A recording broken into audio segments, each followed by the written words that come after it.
Totoo pala, ang sabi nila nung bata ako na huwag mong madaliin ang paglaki mo. Dahil ang magiging masayang parts ng buhay mo, yung wala kang iniisip na problema.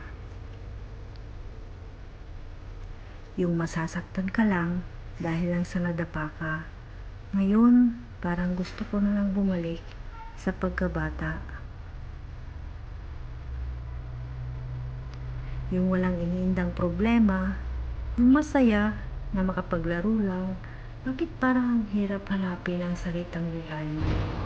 Gusto ko na lang ulit hanggang bata.